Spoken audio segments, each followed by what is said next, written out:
l'Éternel pour ce moment qu'il nous accorde encore d'être là. Alléluia. Amen. Que Dieu soit béni pour le souffle de vie qu'il nous accorde. En tout cas, toutes nos excuses pour le quart d'heure de retard. Nous louons notre Dieu pour sa fidélité. Nous élevons la bonté de Dieu au milieu de nous. Amen. Alléluia. Amen. Alléluia. Amen. La Bible dit dans le psaume 90, il dit, Éternel, rassasie-nous chaque matin de ta bonté. Amen. Alléluia. Amen. Ainsi, nous serons toujours dans la joie. Amen. Amen. Amen. La bonté de l'Éternel vaut mieux que la vie. Amen. Jérémie, dans Lamentation, dit, lorsque je pense à ma souffrance, lorsque je pense à la douleur, aux réalités de ma vie, il y a une chose que je vais faire passer dans mon esprit, que les bontés de l'Éternel sont immenses. Amen. Ils sont inépuisés. Amen. Alléluia. Amen. Et ça se renouvelle chaque matin. Et toi qui es en train de passer des moments difficiles, toi qui crois que la solution c'est de te suicider, écoute, il y a une bonne nouvelle. Amen. Le Seigneur Jésus-Christ est le même, hier, aujourd'hui et éternellement. Amen. Le Seigneur Jésus-Christ est capable de transformer la situation de ta vie. Amen. Donne ta vie à Jésus-Christ. Et avec Jésus-Christ, la Bible dit, avec Dieu, nous ferons des exploits. Amen.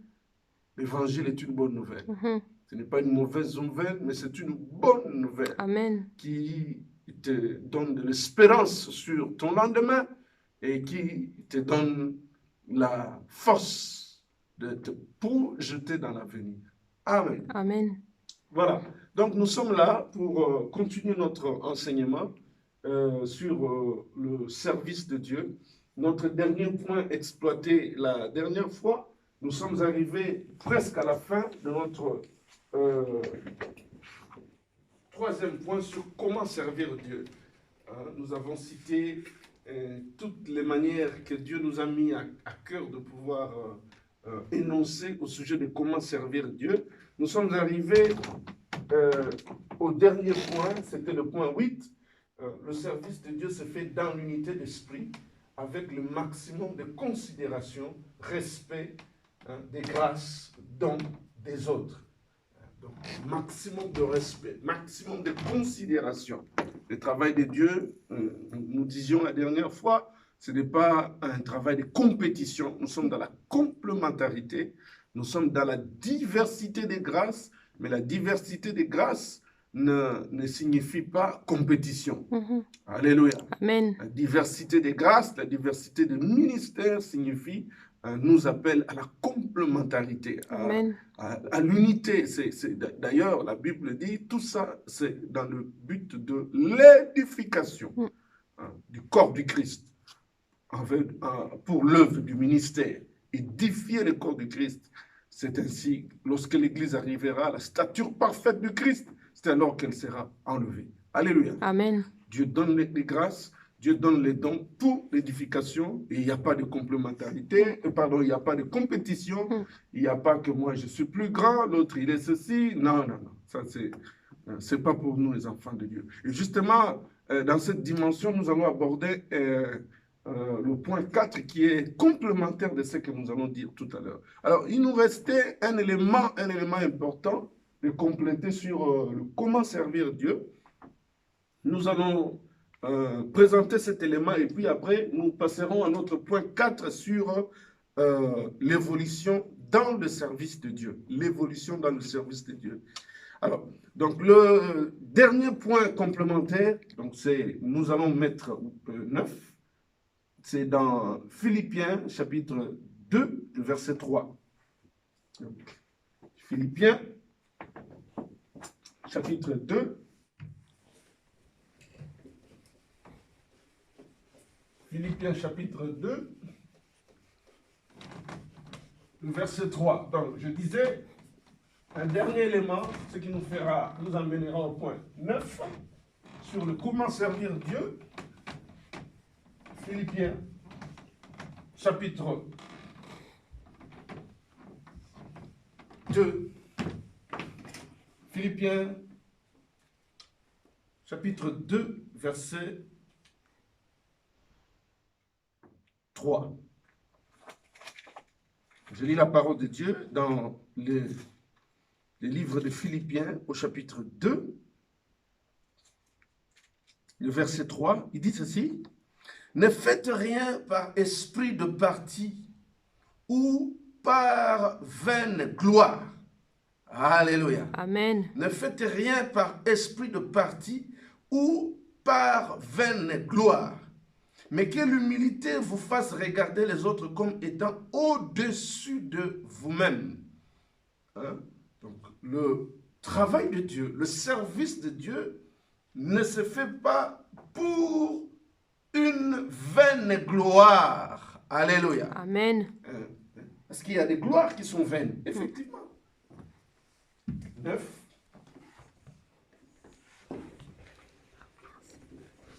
Non. Pour une vaine gloire. Non pour une vaine gloire, nous complétons, mais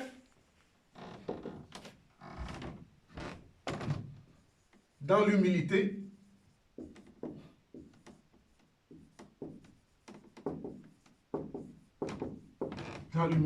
pour une nourriture,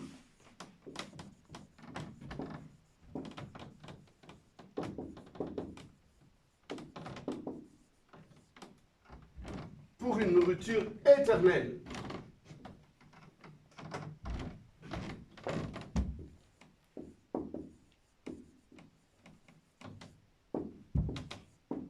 Que Dieu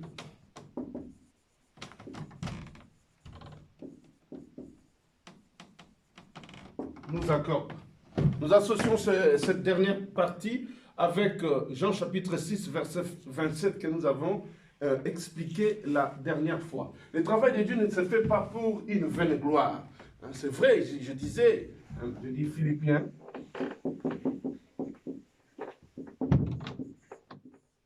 chapitre 2, verset 3. Voilà. Ça ne doit pas se faire pour de vaines gloires. Hein? N'oublions pas que notre Dieu ne partage jamais sa gloire avec les idoles. Alléluia. Amen. Dieu ne partage jamais sa gloire avec les idoles. Mais loué soit le Seigneur Jésus-Christ qui nous dit dans Jean chapitre 17, le verset 22, lui, il a donné la gloire pour l'Église. À l'Église, pardon. Amen. Amen.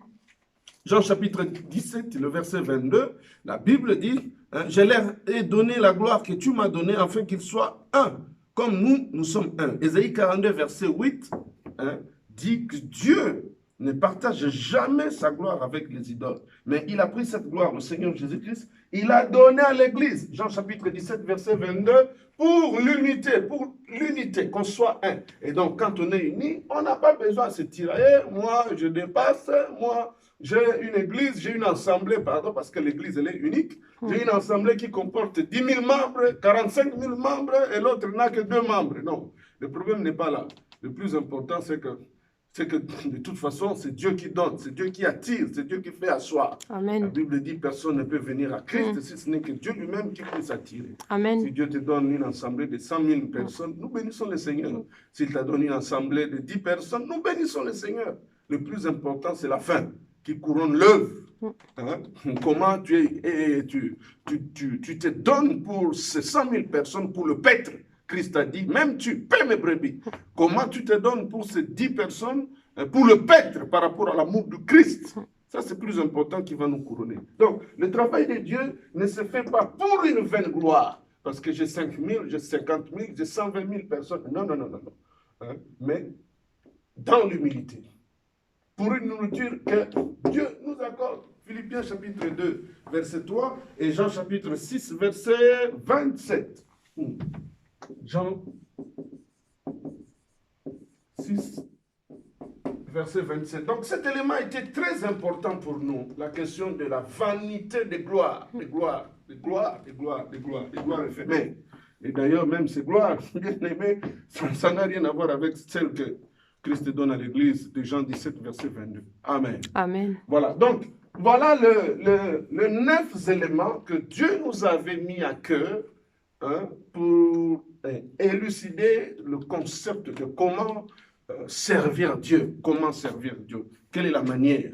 N'oublions pas, notre élément de base, notre élément de départ, c'était la réflexion sur ce que David dit à son fils Salomon. en disant d'abord, mon fils Salomon, connais les dieux de ton père. Sers-le d'un cœur dévoué. Ne te détourne ni à gauche ni à droite. Sers Dieu. D'abord, apprends à connaître les dieux de ton père. Amen. Donc, nous avons présenté 9 éléments. Le voilà. Alors, ceci nous introduit dans notre point 4. Le point 4, en tout cas, je veux essayer de...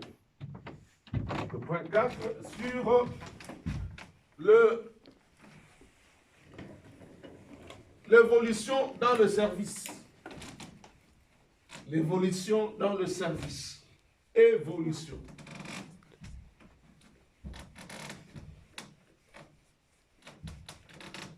Évolution dans le service. Nous allons essayer de réfléchir un peu ensemble sur ce concept. Est-ce qu'on peut évoluer dans le service de Dieu? Comment est conçue cette évolution? Est-ce que c'est Dieu le conçoit comme nous le concevons? Ou Dieu a une autre définition? Ou Dieu a une autre conception du terme évolution dans son service?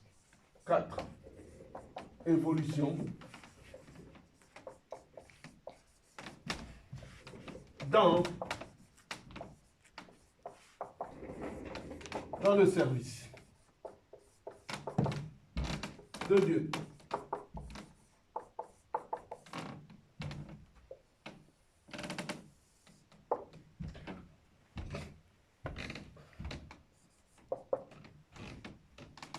Une petite définition quand même.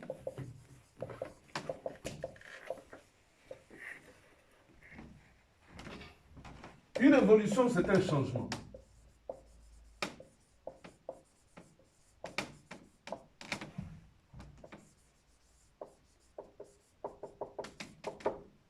Une évolution, c'est des successions.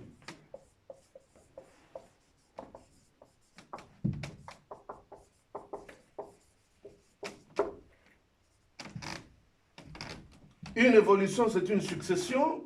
Une évolution, c'est une étape. C'est des changements. Et bien entendu, bien aimé, quand on parle de changements positifs, de changements, de succession, des étapes, ça ne doit pas être conçu selon les hommes. Nous allons essayer de réfléchir, nous allons trouver des fondements scripturaires, bibliques, qui nous parlent de succession ou des étapes de changement dans le service de Dieu, selon Dieu, pas selon les hommes. Alléluia. Amen. Selon Dieu et pas selon les hommes. Hein?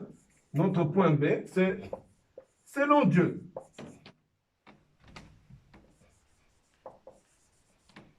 Selon Dieu. Alors, si c'est selon Dieu, quels sont nos fondements?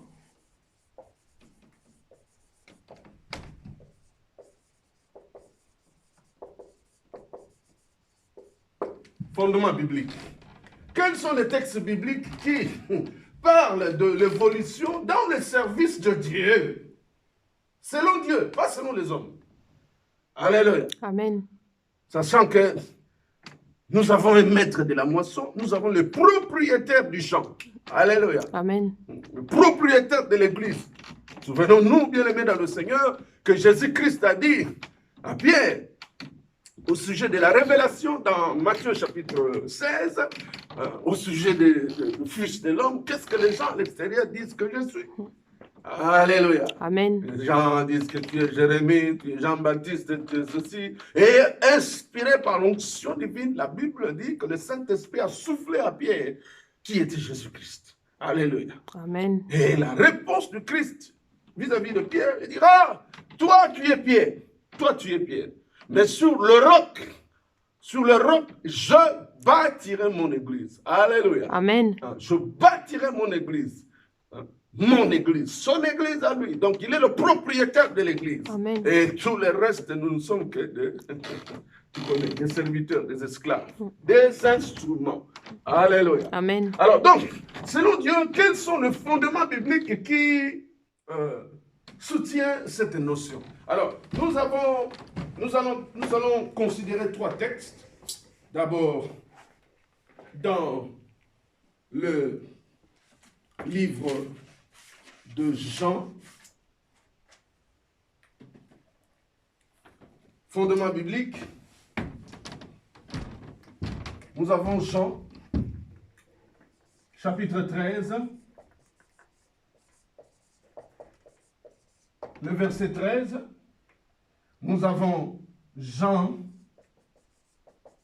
chapitre 15, le verset 15. Nous avons Jean encore,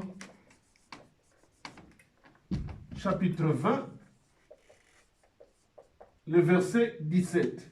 Bien-aimés, ces trois bases scripturaires, ces trois fondements bibliques nous a conduit, bien-aimés, à pouvoir voir, remarquer la progression dans les relations personnelles du Seigneur avec ses disciples. Alléluia. Amen. Hein? Progression dans la relation personnelle du Christ avec les disciples. Progression dans les relations personnelles du Seigneur avec les disciples. Donc ça, c'est un élément important que nous pouvons également inclure ici. Progression.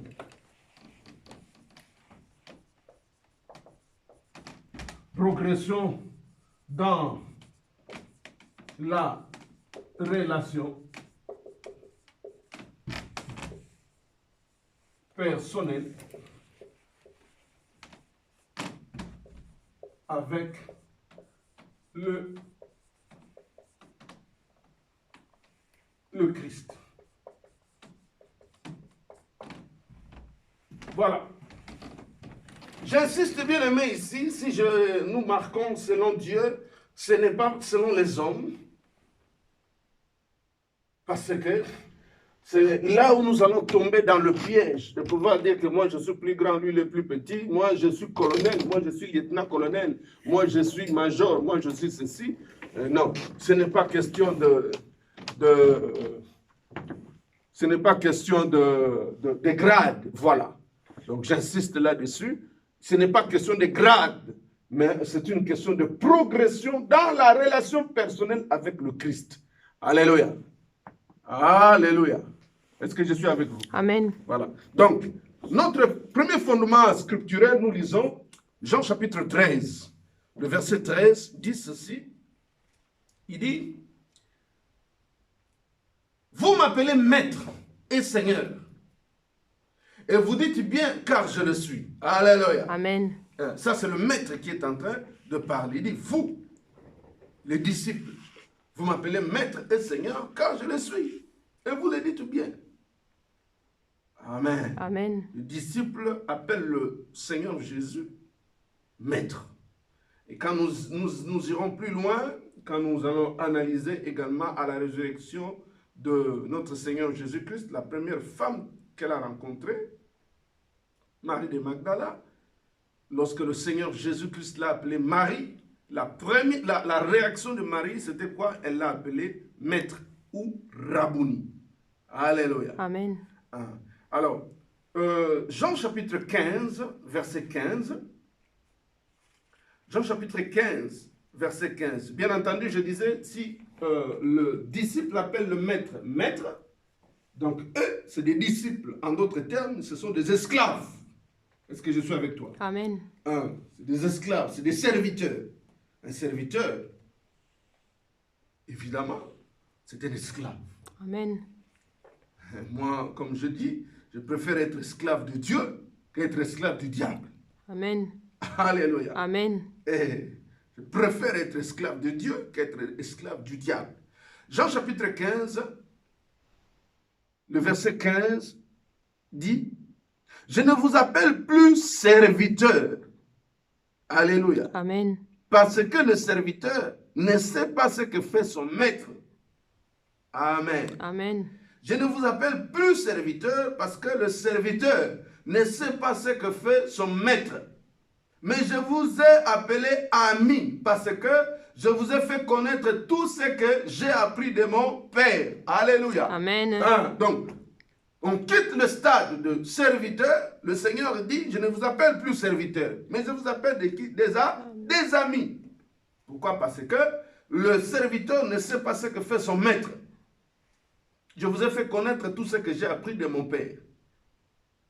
Nous quittons le stade du serviteur, nous allons dans le stade d'amitié.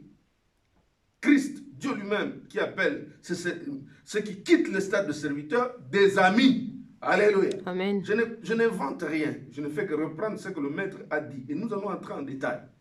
Alors, troisième base scripturaire, nous sommes dans Jean chapitre 20, à la résurrection de Jésus. C'est ce que je disais tout à l'heure. Jean chapitre 20, le Seigneur Jésus-Christ est ressuscité. Dans Jean chapitre 20, la Bible dit, au verset 17, je commence un peu plus haut, au verset 15 jusqu'au verset 17, la Bible dit, Jésus lui dit, femme, pourquoi pleures-tu? Qui cherches-tu? Elle, pensant que c'était le jardinier, lui dit, Seigneur, si c'est toi qui l'as emporté, dis-moi où tu l'as mis, et je le prendrai. Jésus lui dit, Marie. Elle se retourna et lui dit, en hébreu, Rabouni, c'est-à-dire maître. Oh, alléluia. Amen. Alléluia. Amen. Est-ce qu'on peut crier encore comme on a crié dimanche dernier, Rabouni? Rabouni. Est-ce que tu peux crier avec moi, Rabouni? Rabouni. Est-ce que tu peux crier encore à la maison avec moi, Rabouni? Rabouni. Il a appelé Rabouni, c'est-à-dire maître. Jésus lui dit, ne me touche pas, car je ne suis pas encore monté vers mon Père. Alléluia. Amen. Ne me touche pas. Laisse-moi encore. Il faut que je monte vers mon Père, lui présenter le sacrifice. Mais regardez bien aimé la suite. Il dit, ne me touche pas, car je ne suis pas encore monté vers mon Père. Mais va trouver. Regardez la suite. Va trouver qui? Mes frères. Alléluia. Amen. Il n'a pas dit, va trouver mes serviteurs. Il n'a pas dit, va trouver mes amis. Alléluia. Amen. Mais va trouver qui? Mes frères. Et dis-leur que je monte vers mon Père et votre Père, vers mon Dieu et votre Dieu. Donc, bien aimé, regardez c'est cette progression dans le service au niveau de la relation personnelle avec le Christ qui nous intéresse. Alléluia. Amen. Jean chapitre 13, verset 13. Je vais mettre ça en couleur. Jean 13, 13, dans le niveau de la progression, serviteur.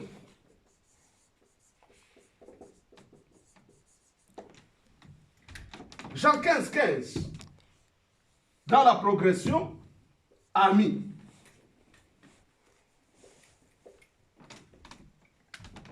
Jean 20, verset 17, frère.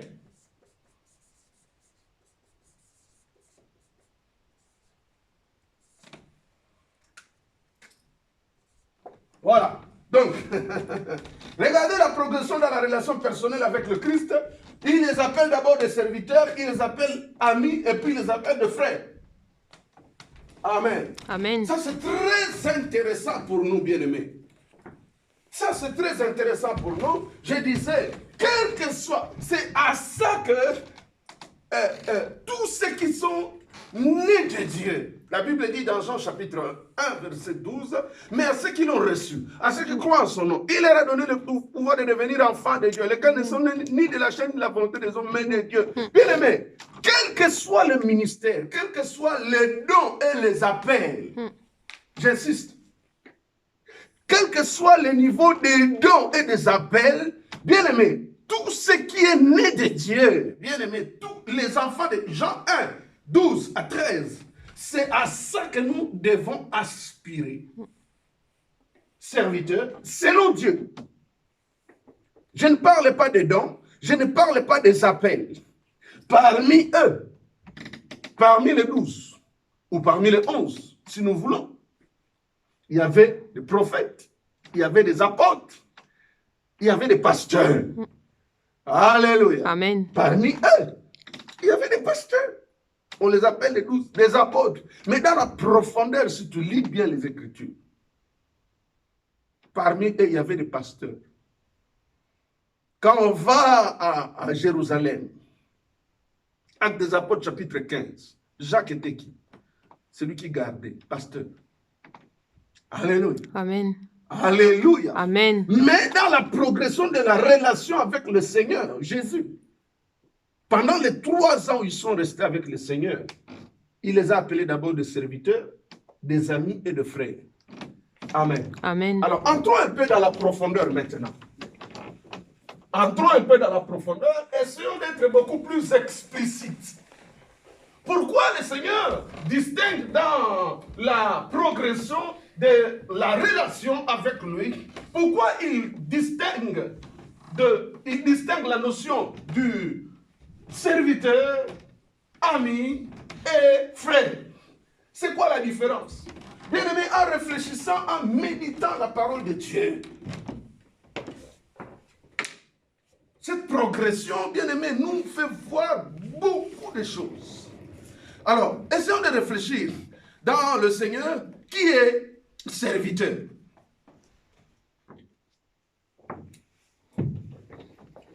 Un, serviteur. Étape 1, si tu veux, serviteur.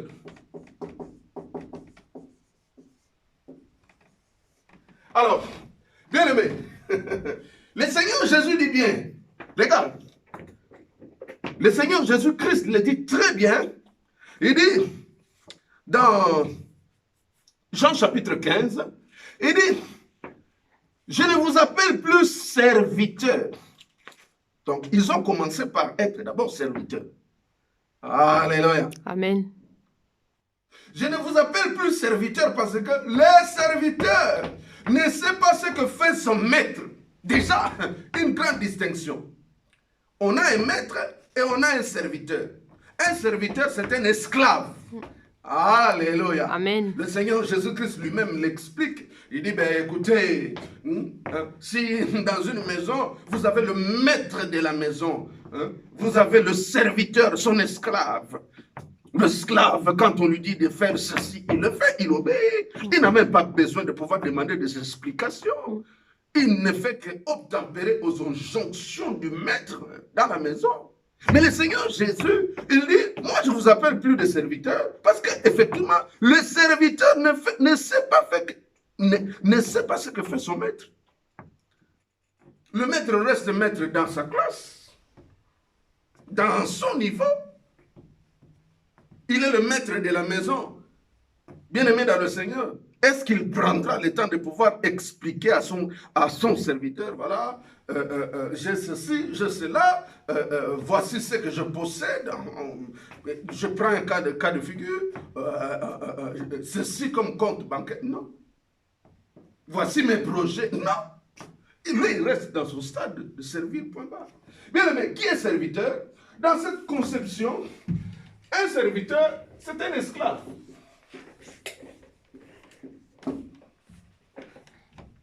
Le Seigneur Jésus, d'abord, il dit, le serviteur, dans Jean 15, 15, le serviteur, il ne sait pas ce que fait son maître.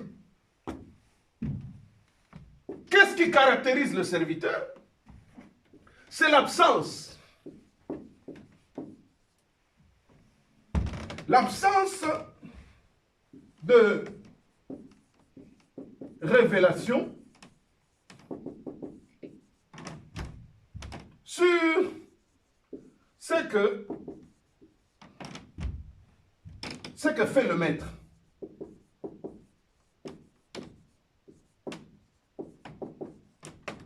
Aucune révélation. Le serviteur, il reste là, il reste à sa place.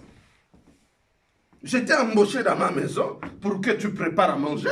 J'étais embauché dans ma maison pour que tu repasses les habits. J'étais embauché dans ma maison pour faire la lessive, la vaisselle. Ça s'arrête là. Alléluia. Amen. Le serviteur, c'est un simple exécutant.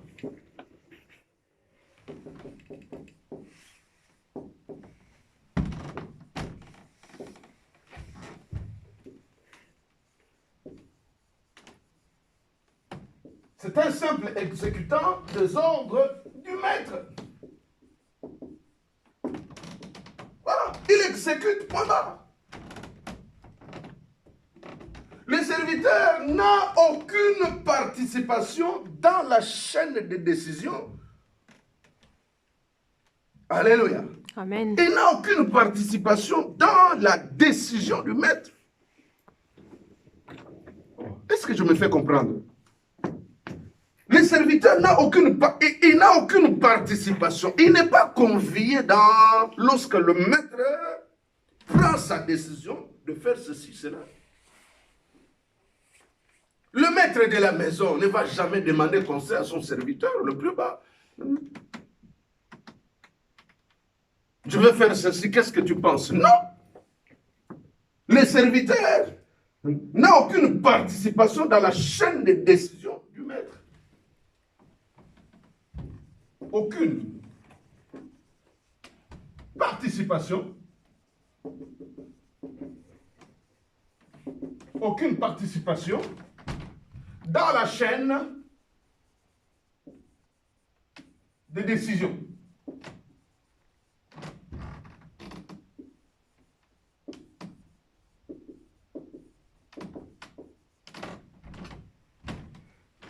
Dans la chaîne de décision,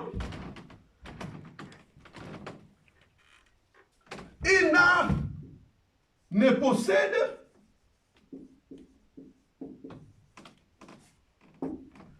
possède aucun poids.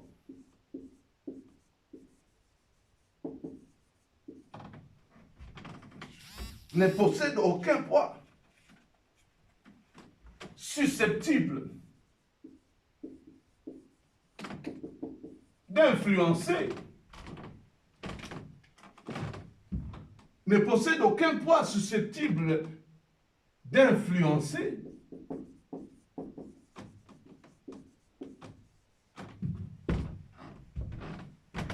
la décision du maître.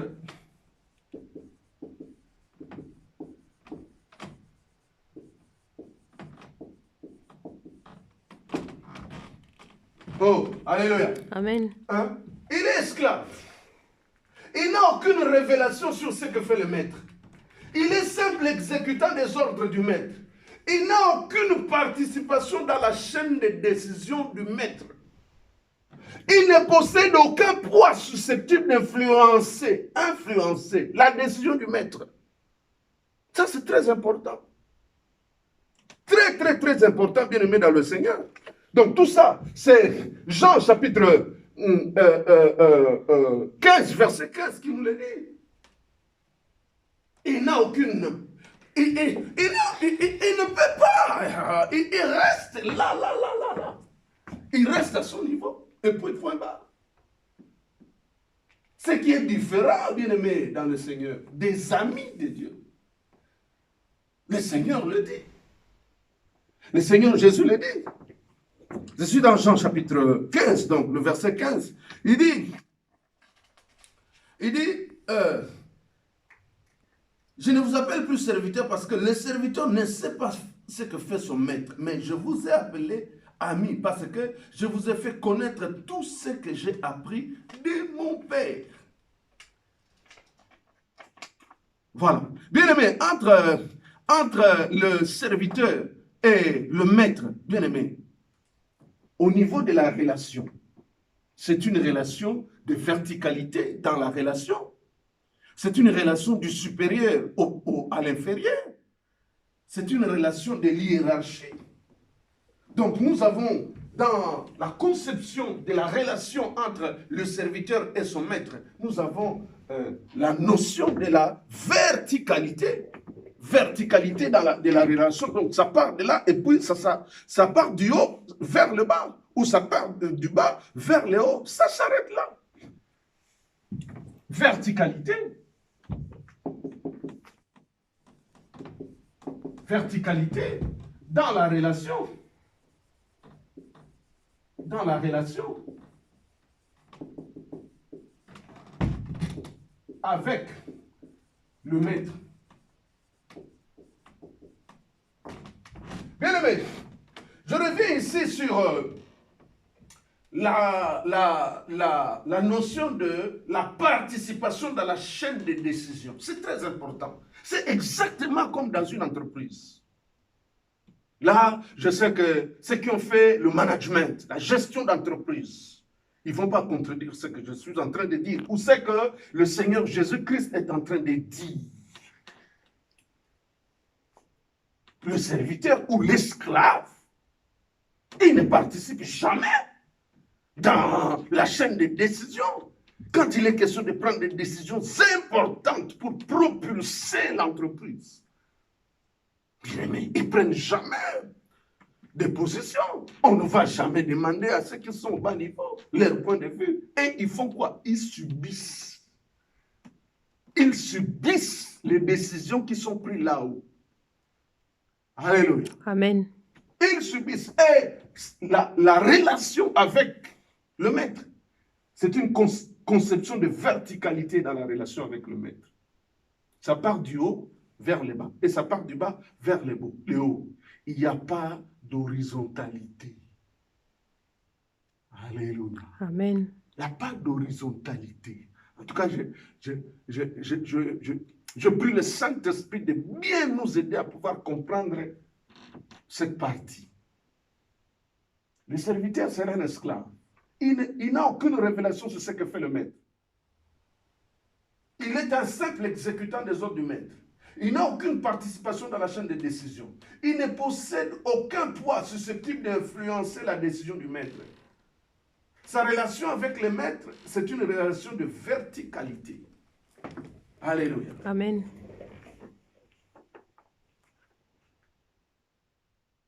Verticalité avec le maître, qui est en l'occurrence ici son supérieur. Alors, mes bien-aimés, quand nous allons analyser la deuxième étape au sujet de Jean 15, verset 15, donc tout ça, c'est que nous venons de décrire ici. Nous sommes là dans Jean chapitre 13, verset 13, des serviteurs. Mais dans Jean 15, au sujet des amis, les choses changent. Les choses changent. Qui est bien aimé? Dans la lecture de la parole du Seigneur, Dieu a parlé, a appelé notre père Abraham comme ami. Alléluia. Amen. Ami. Et nous allons voir bien aimé au sujet de la conception d'amitié. Selon Dieu. Ça sera le contraire de tout ceci. Le contraire de tout ceci. Au niveau de la relation, est-ce que ce sera la verticalité ou l'horizontalité? Nous le découvrirons. Est-ce que un ami va avoir du poids à influencer la décision ou un ami sera participant dans la décision du maître? Est-ce qu'un ami bien-aimé participera dans la décision? Est-ce que l'ami, selon Dieu, sera-t-il un simple exécutant des ordres du maître?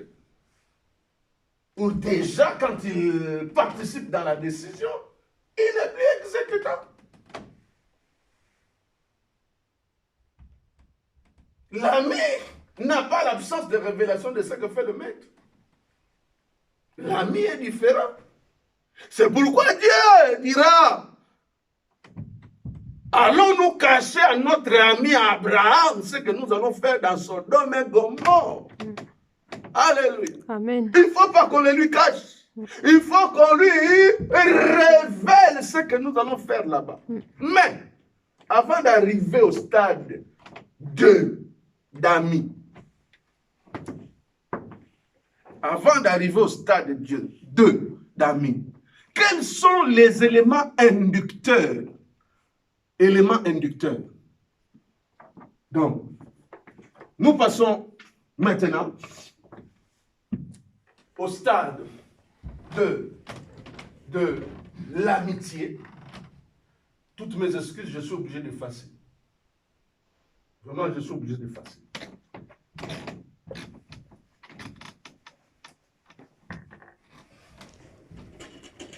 hein, avant de passer au stade d'Ami, quels sont les éléments, selon Dieu, pas selon nous, selon Dieu. Donc, 2, ça c'est 4-1.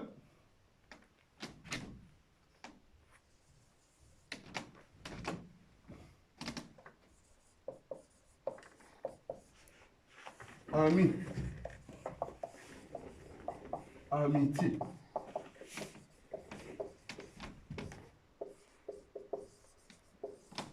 Et selon Dieu. Voilà. Élément inducteur.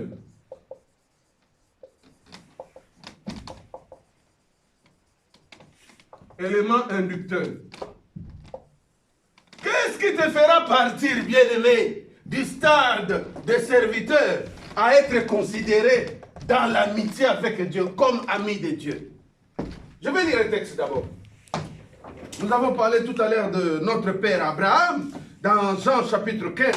Nous venons de dire, le Seigneur, la partie B, le Seigneur dit, je ne vous appelle plus serviteur parce que le serviteur ne sait pas fait ce que son maître, mais je vous ai appelé amitié, parce que je vous ai fait connaître, faire connaître, c'est-à-dire révéler. Je vous ai fait connaître tout ce que j'ai appris de mon père. Alors, je suis dans Genèse chapitre 18. Genèse chapitre 18, au sujet de notre père Abraham. Au sujet de notre père Abraham. Genèse chapitre 18, la Bible dit ceci.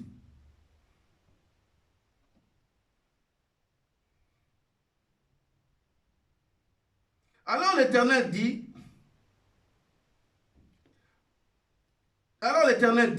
cacherai-je à Abraham ce que je veux faire? Abraham deviendra certainement une nation grande et puissante, et en lui seront bénies toutes les nations de la terre. Car je l'ai choisi afin qu'il ordonne à ses fils et à sa maison, après lui, de garder la voie de l'Éternel, en pratiquant la droiture et la justice, et qu'ainsi l'Éternel accomplisse en faveur d'Abraham les promesses qu'il lui a faites. Alléluia. Amen. Voilà. Alors, quels sont les éléments inducteurs partir du stade du service ou du serviteur? Qu'est-ce que l'Éternel voit d'abord dans sa conception? Parce que ça, c'est selon Dieu, pas selon les hommes. Qu'est-ce que l'Éternel voit? L'Éternel, dans les éléments inducteurs bien-aimés dans le Seigneur, nous soulignons ce qu'il a dit à notre père Abraham. L'Éternel observe d'abord l'obéissance.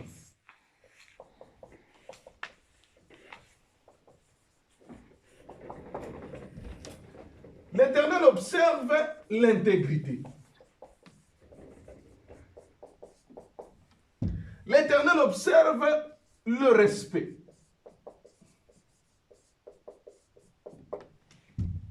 Et l'Éternel observe la foi. Donc, nous sommes dans Genèse, chapitre 17, versets 1 à 2. C'est ce que Dieu demande à notre père Abraham.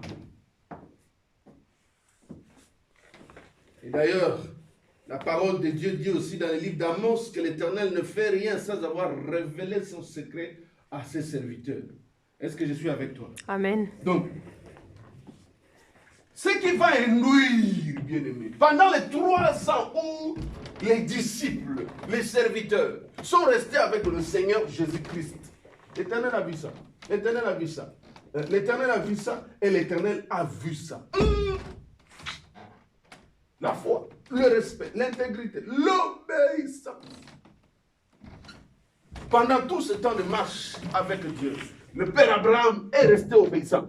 Regardez d'ailleurs, quand Dieu appelle notre père Abraham, Regardez d'abord. Dans la marche de notre Père Abraham avec Dieu, la Bible dit quoi? La Bible dit, Genèse 17, il dit, lorsque Abraham fut âgé de 90 ans, l'Éternel apparut à Abraham et lui dit, je suis le Dieu Tout-Puissant. Marche devant ma face et sois comment? Intègre. Alléluia. Amen. Intégrité. Marche devant ma face. Quand tu marches devant la face, tu marches devant la face de Dieu. Marcher. Et la marche devant la face de Dieu, ce n'est pas une marche selon la vue. Abraham n'a pas vu Dieu. Abraham a marché selon la foi. Le boussole qui le conduisait, bien aimé, c'était la foi. Marche devant moi. La marche. Marche. Obéissance. Intégrité. Le respect de Dieu. Ces éléments-là, inducteur, pas déducteur, inducteur, c'est-à-dire stimulant. Ça te pousse, ça te propulse, ça te fait partir, bien-aimé, de l'esclavage.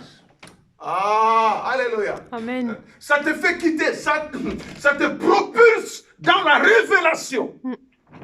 Tu es, ce qui te caractérise là en tant qu'esclave, tu ne connais rien de ce que fait ton maître. Mais là, quand le maître, tu vois l'obéissance, l'intégrité, le respect, tu marches, tu continues à marcher, marcher. Bien aimé. Ah non, ça va t'induire, ça va te propulser. Dieu va commencer à te révéler des choses. Bien aimé.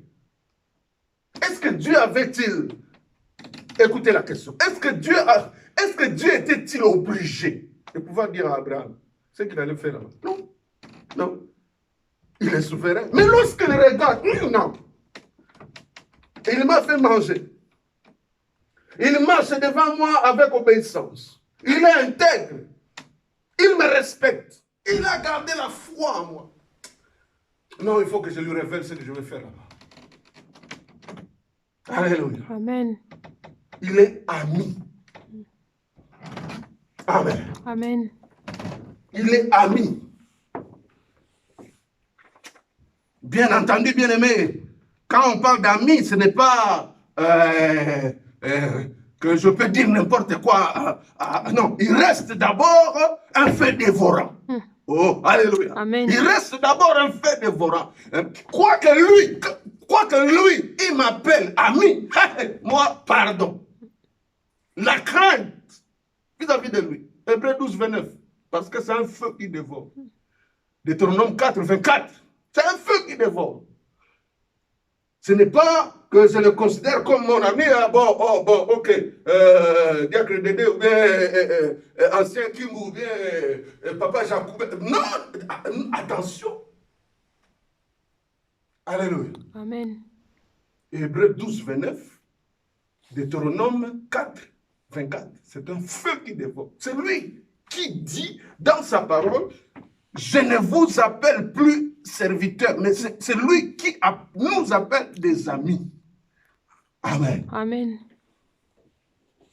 Voilà, avec ces éléments inducteurs, il te fait sortir du stade là. Il te propulse là. Alors bien aimé, lorsque, avec ces éléments inducteurs, comme nous avons souligné ici, serviteur, caractéristique, caractéristique. Ça, c'était pour ça. Nous allons aussi, par la grâce du Seigneur, maintenant, après avoir remarqué ces éléments inducteurs, quelles sont les caractéristiques de ce que lui-même Dieu appelle ses amis? C'est ça que nous allons détailler ici, que nous allons voir que c'est complètement différent d'ici. Et d'ailleurs, dans Jean chapitre 15, verset 15, lui-même a commencé à révéler un élément. Que le serviteur ne sait pas ce que fait son maître. Mais l'ami. Alléluia. Amen. L'ami sait. Oh, Jean-Baptiste a dit dans Jean chapitre 3, moi-même je vous ai dit que je ne suis pas le Messie. Alléluia. Amen. Je ne suis pas le Messie. J'aime bien ce que Jean-Baptiste dit. Je ne suis pas le Messie. Mais je vous ai dit, je suis. Il dit l'ami de l'époux. Il dit l'épouse appartient à l'époux. Mais l'ami de l'époux, qui est à côté de l'époux, éprouve une grande joie à cause de la voix de l'époux. C'est pourquoi cette joie est la mienne et elle est totale. Jean-Baptiste, qui s'appelle ami de l'époux. Alors, bien aimé, avançons. Quelles sont les caractéristiques de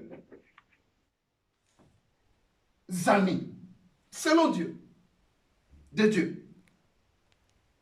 Alléluia. Amen. Pas selon nous. Pas selon nous. Sinon, ça va prêter à des confusions. Alléluia. Amen.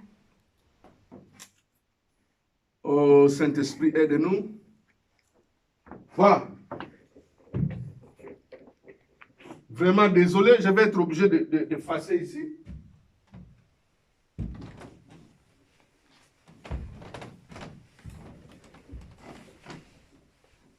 Donc, quelles sont maintenant les caractéristiques d'amitié selon Dieu, pas selon nous? Parce que c'est lui, je disais, c'est lui qui appelle ses amis. Il n'appelle plus ses serviteurs des serviteurs, il les appelle ses amis. Après avoir noté les éléments inducteurs, propulseurs, qui te fait partir du service, du stade du serviteur au stade ami, de Dieu. Alors, notons.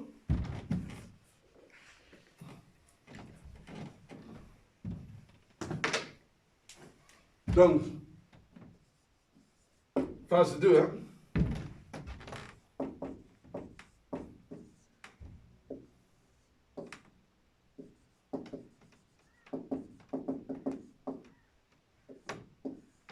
Voilà, caractéristiques. Alors, premier élément bien aimé dans le Seigneur. Le premier élément, c'est ce que le Seigneur Jésus-Christ lui-même, il nous donne dans Jean chapitre 15, le verset 15. Il dit ceci, dans Jean 15, 15 que nous venons de lire. Contrairement, bien aimé, au serviteur qui ne connaît pas ce que fait son maître, l'ami, le Seigneur Jésus-Christ dit, l'ami connaît ce que le maître fait. Il est révélé.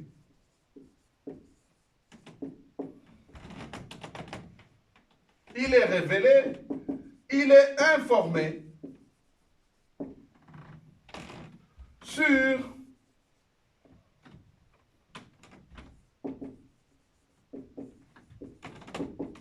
tout ce que fait le maître.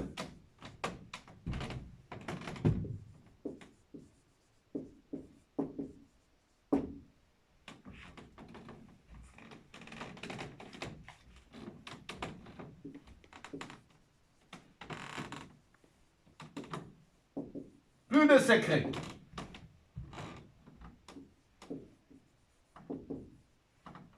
Entre le maître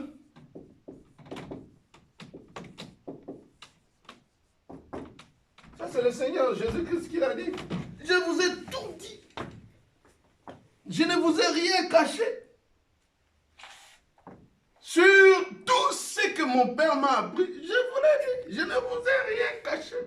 Je vous ai parlé de mystère du royaume.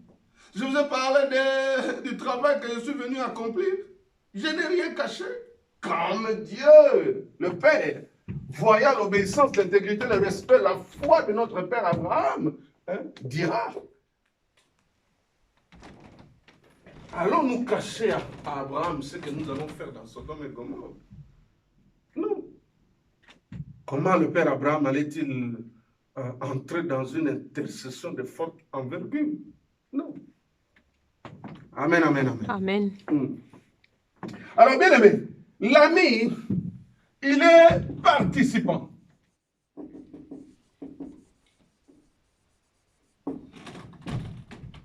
À la dignité.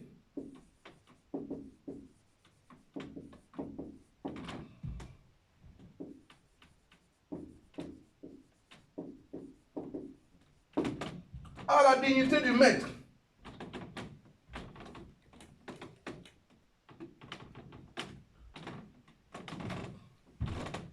Là, tu mettras nombre,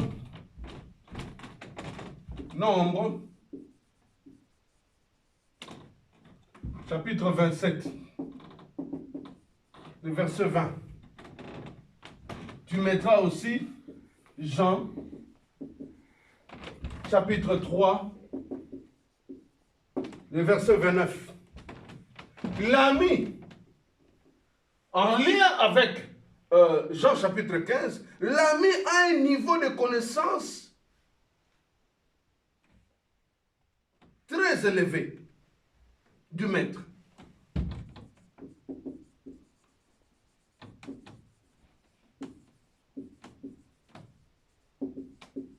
Il connaît son maître.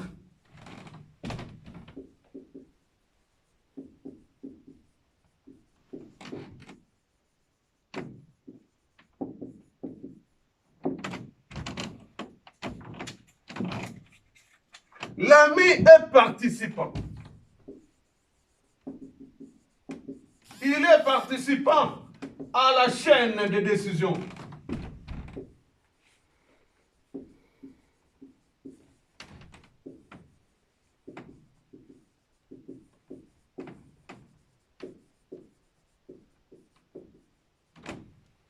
C'est ce que nous allons voir avec les disciples dans la suite du temps. L'ami est participant à la chaîne de décision du maître. L'ami a un niveau de connaissance très élevé du maître. Il appelle bien sûr maître par rapport à un certain niveau de respect, mais en vérité, c'est le maître qui l'appelle son ami. Alléluia. Amen. L'ami participe à la chaîne de décision du maître. Regardez, bien-aimés dans le Seigneur. Il est arrivé un moment aux disciples, bien-aimés dans le Seigneur. Le Seigneur Jésus fait le travail, il fait le travail, l'heure a tellement avancé. Le Seigneur Jésus-Christ, le miracle de la multiplication de pain. Qu'est-ce qui s'est passé, bien-aimés dans le Seigneur? C'est les disciples qui ont dit au Seigneur, Jésus, laisse-les partir. Ils n'ont plus rien. L'heure a tellement avancé. Ils n'ont rien à manger. Quelle était la réponse du Seigneur Jésus? Le Seigneur Jésus a dit, donnez-leur à manger vous-même. Alléluia. Amen. Donnez-leur à manger vous-même. Le Seigneur Jésus leur fait participer dans la chaîne de décision.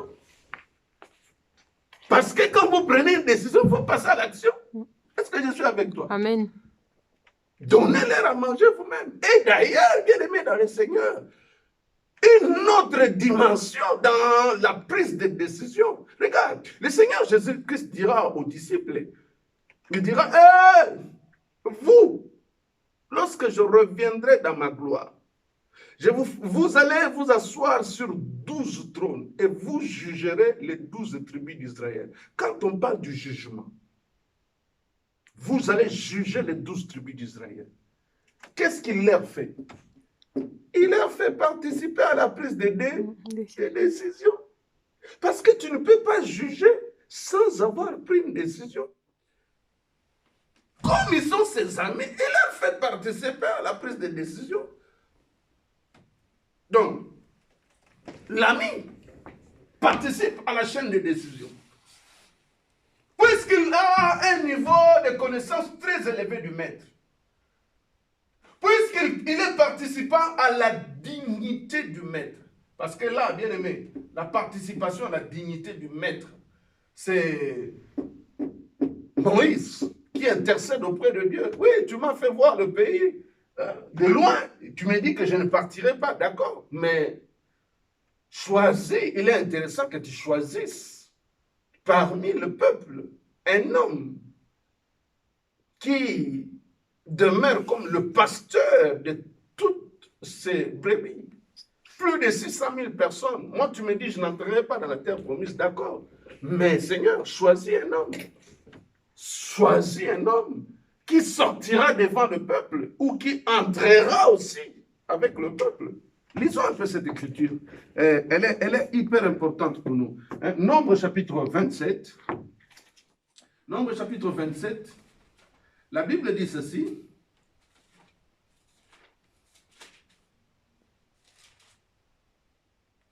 Nombre chapitre 27. Je commence, bien entendu, ce qui nous intéresse, c'est le verset 20. Je commence à partir du verset 12. L'Éternel dit à Moïse, monte sur cette montagne d'Abarim et regarde le pays que je donne aux enfants d'Israël. Tu les regarderas, mais toi aussi, tu seras recueilli auprès de ton peuple, comme Aaron ton frère a été recueilli. Parce que vous avez été quoi? Rebelles à mon ordre dans le désert de Tsin, lors de la contestation de l'Assemblée, et que vous ne m'avez point sanctifié à leurs yeux à l'occasion des eaux. Ce sont les eaux de contestation à Kadès dans le désert de Tsin. Moïse parla, regardez à partir du verset 15. Moïse parla à l'Éternel et dit, que l'Éternel, le Dieu des esprits de toute chair, établisse sur l'assemblée un homme. Oui, moi tu me dis que je n'entrerai pas. Ça c'est secondaire à ce que Dieu lui dit. Il dit, bon, ok, il n'y a pas de problème, tu es souverain, je fléchis mes genoux, j'obtempère à ta décision. Mais Seigneur, daigne choisir un homme. Regardez l'intercession de Moïse. Verset 15. Moïse parla à l'Éternel et dit, que l'Éternel, le Dieu des esprits de toute chair, établisse sur l'assemblée un homme qui sorte devant eux et qui entre devant eux, qui les fasse sortir et qui les fasse entrer, afin que l'assemblée de l'Éternel ne soit pas comme des brebis qui n'ont point de berger. L'Éternel dit à Moïse, prends Josué, fils de Nun, homme en qui réside l'esprit, et tu poseras ta main sur lui. Tu le placeras devant les sacrificateurs Éléazar et devant toute l'assemblée, et tu lui donneras des ordres sous leurs yeux. Regardez le verset 20. Tu les rendras participation de ta dignité, afin que l'assemblée des enfants d'Israël l'écoute. Bien aimé, le Seigneur Jésus-Christ a rendu ses amis participants de sa dignité. Lorsque le Seigneur Jésus-Christ dit, je vous ai donné le pouvoir de marcher sur le scorpion, sur toute la puissance de l'ennemi, rien ne pourra venir. Lorsque le Seigneur Jésus-Christ dit, il dit, celui qui croit en moi, si vous croyez en moi, vous ferez des miracles plus que moi, ce que moi je fais. Qu'est-ce que le Seigneur Jésus-Christ est en train de faire? Il fait participer ses amis à sa dignité. J'ai fait appel aux hommes de Dieu. Nous servons un Dieu qui nous introduit dans sa dignité. Le sacerdoce, c'est une dignité. Amen. Oh bien-aimé, je suis ambassadeur du Christ. Je suis pasteur et je suis fier de l'être. Je n'ai pas honte. Alléluia. Amen. Je suis ministre du Dieu très haut. Donnez-moi un grand amen. Amen. Je chante pour le Dieu très haut. Je suis ambassadrice du Dieu très haut. Amen. Je suis servante du Dieu très haut. Je suis amie du Dieu très haut. Je suis participant à la dignité du Dieu très haut. Amen. Je fais partie du royaume des sacrificateurs. C'est une Amen. dignité. Il ne faut pas avoir honte. Je suis chrétien, tu as honte parce que au travail, on se moque de moi. Ok, que les gens se moquent de moi, mais ce qui importe, c'est ce que Dieu a mis en moi. Amen. Et je sais que je suis. Amen. Et je dis, je bombe moi patrie. Je suis pasteur. Moquez-vous de moi, mais je sais ce que je suis. Amen. Je sais comment Dieu me considère dans son royaume. Amen. Je fais peur au royaume du ténèbre. Amen. Car quand je me déplace, il y a un cortège des anges Amen. qui veillent sur moi. Amen. Alléluia. Amen. Autour de moi, le feu de l'Éternel m'environne. Amen. Comme Dieu aime Jérusalem, il environne d'une muraille de feu. Et lorsque moi je mets mon pas, lorsque j'avance, il y a le feu de l'Éternel qui m'environne. Amen. Et le diable tremble lorsqu'il me voit. Amen. Le monde des ténèbres a peur. Voilà Amen. pourquoi ils font des plans pour pouvoir chercher à me nouer. Mais ils arriveront jamais. Amen. Car celui qui est à moi en tant que ministre de Dieu, dans la dignité de Dieu, j'ai l'armée de l'Éternel avec Amen. moi. J'ai le Saint-Esprit avec moi. Amen. J'ai Jésus-Christ avec moi. Amen. J'ai les anges de Dieu autour de moi. Amen. Soyez fiers et soyons fiers de servir un Dieu Amen. tout-puissant. Amen. N'ayons pas honte. Amen. Celui qui aura honte de moi, moi aussi j'aurai honte de lui. Dit le Seigneur Jésus. Amen, amen, amen. Amen. Je disais, bien aimé dans le Seigneur, l'ami, il est participant à la chaîne de décision du maître. Alléluia. Amen. Luc chapitre 9, verset 13. Et Matthieu 14. Matthieu 14, verset 13 à 21. Alléluia. Amen. Donnez-leur à manger vous-même. Amen. Amen. Donnez-leur à manger vous-même. Quand le Fils de l'homme viendra dans sa gloire, vous qui m'avez suivi, vous allez vous asseoir sur 12 trônes et vous jugerez les 12 tribus d'Israël. Alléluia. Amen. Vous jugerez les 12 tribus d'Israël. Vous jugerez, vous allez vous asseoir sur 12 trônes. Vous allez juger les 12 tribus d'Israël. Je suis dans Matthieu chapitre 19. Matthieu chapitre 19.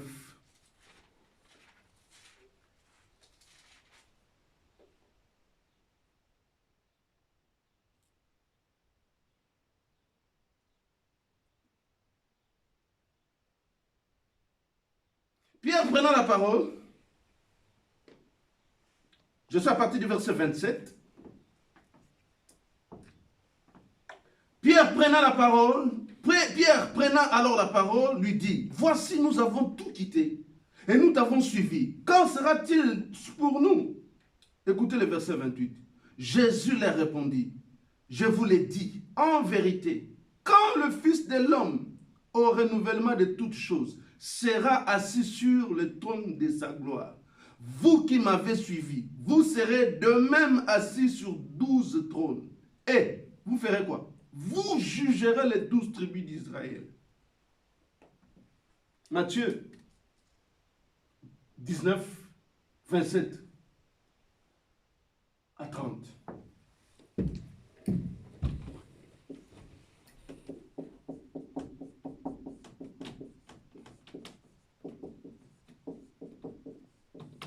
Voilà.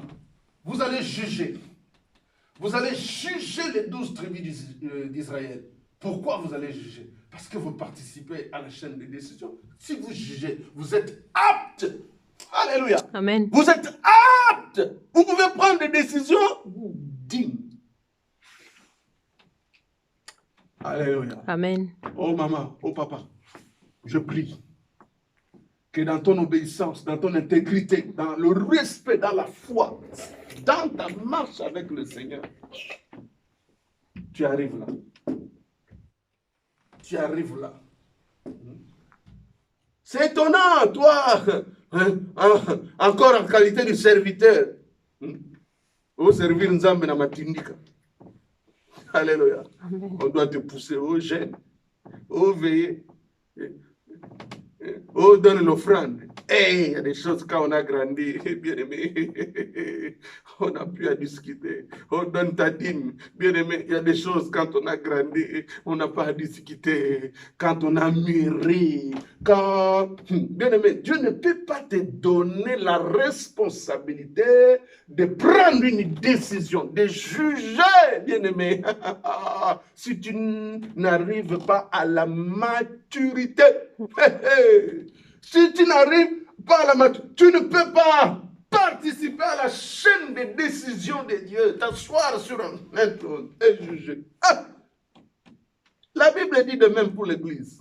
Il dit, ne savez-vous pas que vous jugerez les anges? Vous jugerez les anges. C'est-à-dire que tu vas prendre des décisions dans la chaîne de décision. Église, tu prendras des décisions contre les anges quand tu les jugeras. Alors, quel niveau de maturité tu dois avoir? Quel niveau de connaissance sur, quel niveau élevé de connaissance que tu dois avoir de ton maître pour pouvoir juger un ange qui s'est rebellé contre ton maître. Alors, si toi tu es encore dans les stades qu'on doit t'enseigner, oh, donne, paye ta dîme pour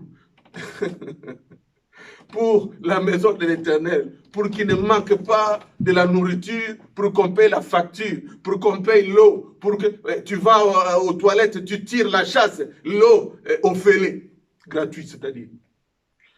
Donc si toi tu es encore à ce niveau-là, Quand est-ce que le Seigneur te dira, je te juge digne de prendre des décisions de sanction contre les anges qui se sont rebellés contre moi? Amen. Amen. On a fabriqué l'autre. Ils ont commis. Amen. Amen. Alors, bien aimé, dans le Seigneur, c'est hyper important. Alors, faute de temps,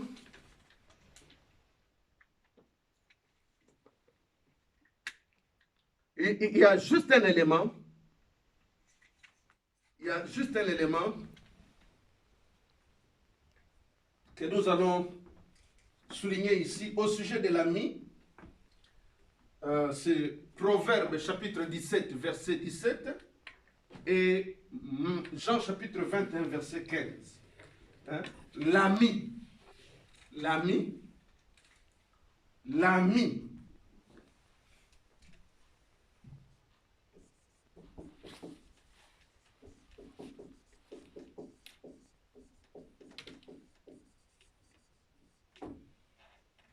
L'ami aime le maître en tout temps.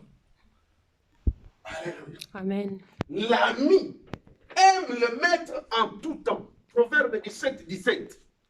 Et Jean chapitre 21, verset 15. Dans Proverbe 17, verset 17, la Bible dit clairement, l'ami, il aime en tout temps. L'ami ne trahit jamais le maître. Alléluia. Amen. Il aime son maître de tout son cœur, de toute son âme, de toute sa force. Le livre de Jean, au chapitre 21, le verset 15, c'est le Seigneur Jésus-Christ qui est en train de poser à Jean la question. Il dit ceci, non, à Pierre la question. Il dit, Simon, fils de Jonas. Je suis dans Jean chapitre 21, verset 15, et c'est là que je vais m'arrêter. Après qu'ils eurent mangé, Jésus dit à Simon Pierre, Simon, fils de Jonas, m'aimes-tu plus que ne m'aime ceci? Alléluia. Amen. C'est le Seigneur Jésus, le Maître. Il s'adresse à Simon. M'aimes-tu plus que ne m'aime ceci? Bien aimé, dans les stades d'amitié, l'ami, lui, il aime à tout temps. Tout temps. Et son amour, l'amour de l'ami, il est plus que l'amour des autres. Souviens-toi de l'alliance de Jonathan et de David. Amen. Amen. Souviens-toi de l'alliance de Jonathan et de David. L'amour de l'ami vis-à-vis du maître, c'est sans faille. L'ami ne trahit jamais. L'ami protège. L'ami aime plus que les autres. Oh, bien-aimé dans le Seigneur. Ma prière, que tu aimes ton Dieu plus que tu peux aimer. Si tu es une femme, plus que tu n'aimes même ton mari. Si tu es un homme, plus que tu aimes même ta femme.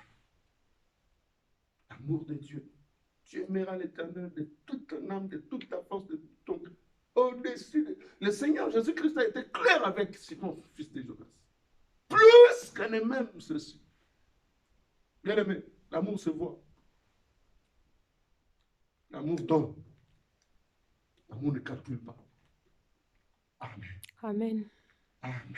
Amen. Donc, dans ces éléments de caractéristiques, ce qui nous reste, bien aimé, c'est le point 3. Frère. Partir des serviteurs à un ami et qu'on devienne maintenant frère. Jésus n'a pas dit, quand il est ressuscité à Marie, va dire à mes serviteurs. Il n'a pas non plus dit, va dire à mes amis. Mais il a dit, va dire à qui? À mes frères. Que Dieu vous bénisse. Par la grâce du Seigneur, prochainement, on parlera de frères de Jésus-Christ. Alléluia. Amen. Alléluia. Amen. J'insiste ici. Il n'a pas dit, va dire aux apôtres. Non. Alléluia. Amen. Il n'a pas dit, va dire aux pasteurs. Parce que parmi eux, il y avait les pasteurs. l'église de Jérusalem. Il n'a pas dit, va dire au prophète. Non. Va dire à mes frères. Qui est frère de Jésus-Christ? Qui est frère du Maître? À la grâce de Dieu, on en parlera le mardi prochain. Éternel Dieu de mon salut, je te bénis, je te rends grâce. Merci Saint-Esprit de continuer la suite. Moi, je suis limité, peut-être la manière dont tu voulais que ça soit dit, ça n'a pas été ainsi, mais je sais que tu es capable d'aller au-delà. Tu es le vrai enseignant. Saint-Esprit de Dieu, enseigne. Saint-Esprit de Dieu, réveille le zèle. Réveille le premier amour. Tu as dit, c'est que j'ai contre toi, c'est que tu as abandonné ton premier amour. Oh Saint-Esprit de Dieu, aide-nous, au nom de Jésus-Christ, notre roi, de retrouver notre premier amour, de retrouver notre zèle, d'évangéliser, de gagner, de servir Dieu, tel que Dieu veut que nous le servions. À l'image de notre Père Abraham, qui est resté intègre, qui a marché dans la foi, qui a eu du respect, qui a eu de la considération vis-à-vis de Dieu qui est le feu dévorant. Seigneur, merci. Que la gloire, la louange et l'honneur te reviennent et que la paix soit notre partage. Nous te faisons confiance que tu es le Dieu de la révélation. Tu vas nous révéler les choses cachées. Au nom du Seigneur Jésus-Christ de Nazareth. Amen. Amen.